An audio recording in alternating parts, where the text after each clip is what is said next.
देखिए, यही प्रश्न है। अभी तो आपको पता है कि चर्चा होने वाली है, लेकिन दो तीन चीजें। पहली बात यह है कि यह बिल का नाम ही अच्छा नहीं था, क्योंकि आपको पता है कि हमारे कॉन्स्टिट्यूशन के अनुसार सारे नियम के नाम एक भाषा में होने चाहिए, अंग्रेजी में, और उसके वजह से पूरा देश को समझना चाहिए कि लॉ किस विषय का है। तो आपको पता है कि इन्होंने दो भाषा इस्तेमाल की है बिल के नाम पे। महात्मा गांधी जी के नाम को हटा दिया, वो तो बहुत बड़ी बात है। और दूसरी बात यह है कि दो भाषा इस्तेमाल करके गारंटी शब्द भी है और रोजगार भी है और आजीविका भी है और बीच में एंड भी है। इसका मतलब क्या होता है कि वो लोग जी राम जी का शब्द निकलने के लिए ये सब किया है।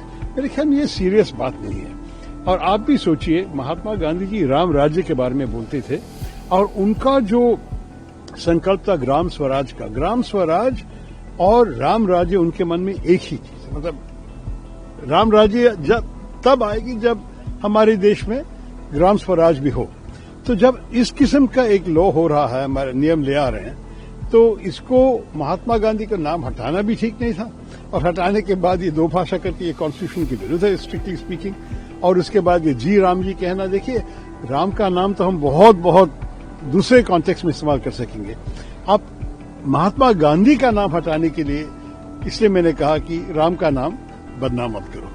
यही ये लोग कर दिया है। मेरे ख्याल में उसके दूसरी भी चीजें हैं, क्योंकि आपको पता है कि ये जो बेरोजगारी सेंट्रल गवर्नमेंट के तरफ से सारे पैसे जाते थे, अब वो कहते हैं कि 40% प्रदेश को देना पड़ेगा।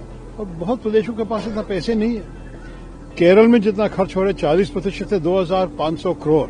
सरकार तो ब्रोक है, उनके पास है ही नहीं पैसे। तो उसका मतलब होगा कि बेरोजगारी बढ़ जाएगी। मेरे ख्याल में इस लॉ के बारे में ये लोग काफी सोचे नहीं है और इसके बारे में अच्छी चर्चा होनी चाहिए पार्लियामेंट में।